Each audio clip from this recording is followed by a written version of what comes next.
Deputada, claro que é uma discussão muito grande em relação a isso. Muita gente diz que existe uma cláusula pétrea que impediria essa mudança. Como que a comissão vai tratar esse assunto e a ampliação desse período de prisão? A senhora acha que poderia acabar com a impunidade de que maneira?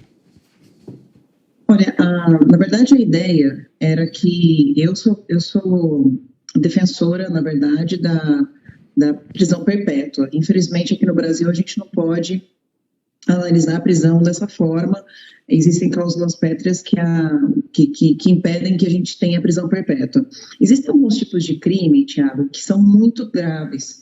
Esse do Juan Michael, por exemplo, pela imposição de sexo, ou seja, querendo que o Juan Michael fosse uma menina e não um menino, primeiro deceparam o pênis dele, depois de 1 ano e meio, que viam que ele não se transformava numa menina naturalmente, assassinaram, esquartejaram, enfim, é um assassinato com muita violência.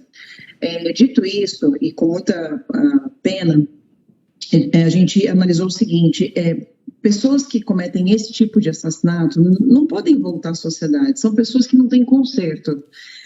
São raras, né? É um pedaço da sociedade desse tipo de criminalidade que você vê que não tem conserto, a pessoa não tem como ser inserida na sociedade de novo, e aí a ideia seria estipular uma prisão perpétua. Como a gente não consegue isso, a gente estipulou a prisão de 50 anos, podendo até triplicar. Em alguns casos, o juiz pode triplicar a pena. Por que a gente fez isso? Porque com a evolução da prisão, a pessoa pode sair com 1/6 da prisão cumprida, às vezes 1/3 da prisão cumprida, dependendo do crime, e em pouco tempo o criminoso está de volta às ruas.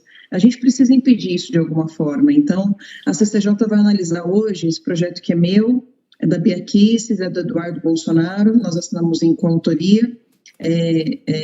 Vão analisar a constitucionalidade do caso. Pedro Lupion é quem é o relator.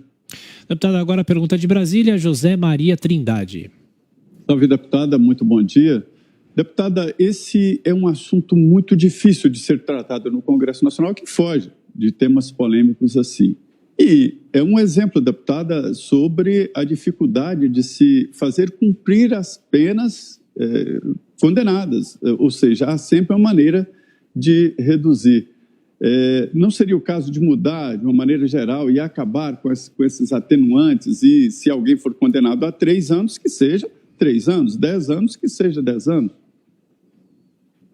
Muito boa sua pergunta, Zé Maria. Eu, na verdade, antes de entrar com essa lei, eu entrei com uma outra lei para poder rever essa questão de liberdade antes do tempo cumprido de pena, né? Com 1/3 do tempo de pena cumprido, ele já evolui para um regime semiaberto, normalmente, se tiver um bom comportamento dentro da prisão. E com mais 1/3 cumprido, ele pode evoluir para o aberto, né? O preso hoje em dia aqui no Brasil. O que a gente fez? Na verdade, desculpa, é com 1/6 da pena. Na verdade, o meu projeto, ele pede para que seja 1/3. Ou seja, hoje uma pessoa condenada a 6 anos de cadeia, com 1 ano, ele já pode evoluir para o regime semiaberto, imaginem só. Com 2 anos, ele já pode evoluir para o regime aberto. O que a gente pediu foi o seguinte: já que são 3 tipos de prisões, né, o prisão fechada, semiaberto e aberto, a gente pediu para que, ao invés de 1/6, se cumpra pelo menos 1/3, ou seja, no mesmo caso de 6 anos de prisão, ele teria que cumprir 2 anos para evoluir para o regime semiaberto e 4 anos para o regime aberto. A gente acredita que seja menos pior. Eu, sinceramente, como minha consciência mandaria, eu acabaria com o regime semiaberto e regime aberto. Se é para cumprir prisão, que se cumpra a prisão, 6 anos. A gente já tem poucos anos de cadeia nas nossas leis, né? Então, que se cumprisse todos os anos de cadeia. Infelizmente, o nosso sistema prisional está muito aquém do que precisa ser, né? Do que precisamos ter para poder abarcar aí todos os presos do Brasil.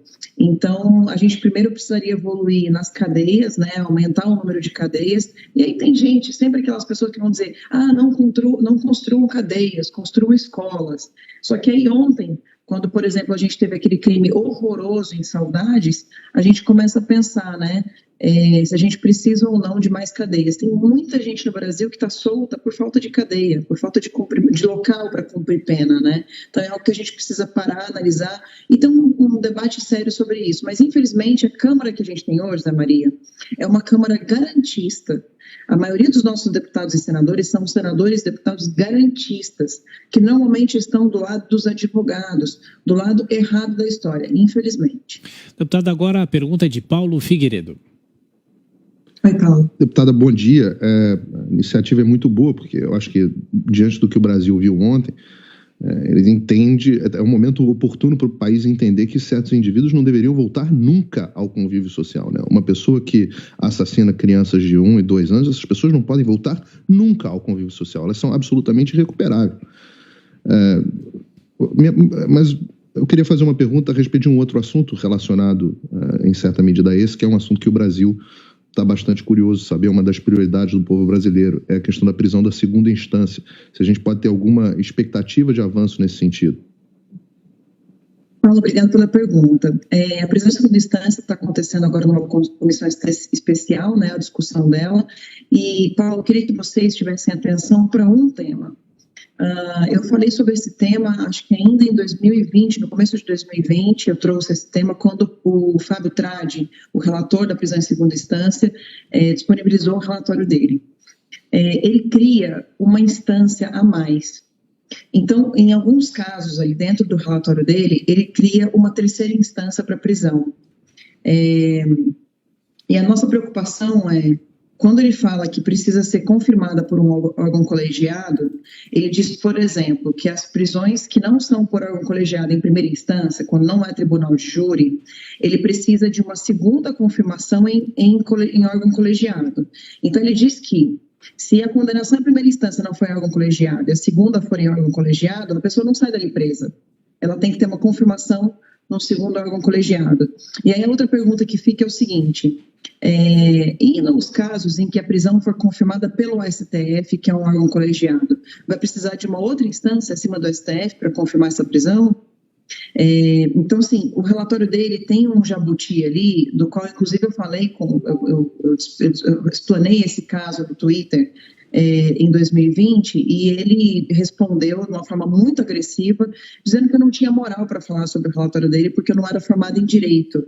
Quer dizer, um argumento de autoridade para poder, ao invés de responder a minha pergunta, responder meu questionamento, ele trouxe um argumento de autoridade. E aí ontem a Janaína Pascoal postou sobre esse assunto, pedindo para que as pessoas tenham atenção com esse detalhe no projeto dele.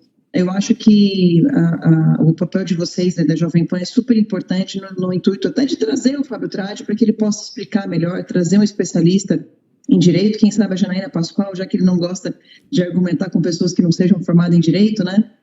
Ele poder discutir esse assunto e explicar por que ele criou uma nova instância para prisão, no caso de segunda instância. Rapidamente, para a gente encerrar a entrevista, deputada, a senhora é presidente da Comissão do Meio Ambiente da Câmara. Como anda a comissão? Quais as prioridades? Obrigada pela pergunta, Adriana. A gente está trabalhando bastante na Comissão de Meio Ambiente para acelerar os projetos que tenham a ver com fim do desmatamento ilegal, combate ao desmatamento ilegal, combate a incêndio. Por exemplo, ontem a gente aprovou uma medida super importante de utilização de aviões agrícolas no combate a incêndio, naquele período de entre-safra, quando os aviões agrícolas estavam parados, né?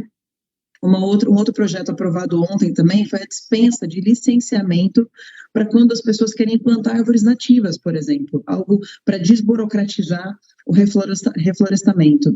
E outro projeto que a gente está apostando bastante é no projeto do Coronel Tadeu, que disponibiliza a 10 mil homens, que faz a disponibilização de 10 mil homens da polícia de todos os estados, para que possam autuar pessoas que cometam crimes ambientais. Esse projeto tem sido bastante criticado pela esquerda, porque eles têm falado de militarização dos fiscais do IBAMA. Na verdade, a gente não está querendo militarizar os fiscais do IBAMA. Os fiscais do IBAMA e do ICMBio continuam lá.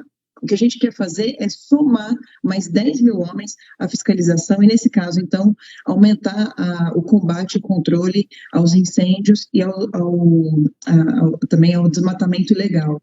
É interessante como a esquerda funciona, né? Eles falam tanto que querem combater o desmatamento ilegal e quando a gente vem com uma medida que é de graça, já está aí, não vai gastar absolutamente nada mais, é só para a gente desburocratizar algo relacionado a criminalização, né, ao combate ao incêndio e ao desmatamento ilegal, eles não querem porque dizem que a gente está militarizando. Na verdade, é porque esse projeto ele tem algumas similaridades com o projeto que o próprio Jair Bolsonaro apresentou há mais ou menos 6 anos e que essa Comissão do Meio Ambiente não quis aprovar. E agora a gente está analisando um projeto parecido e vamos aprovar esse projeto, porque ele precisa ser analisado, precisa ser debatido e a gente precisa melhorar o combate e o comando e o controle no combate ao incêndio e ao desmatamento ilegal também. Deputada Carla Zambelli, do PSL aqui de São Paulo. Obrigado mais uma vez e bom trabalho. Eu que agradeço, um grande abraço para vocês e tenham um bom dia. Bom dia.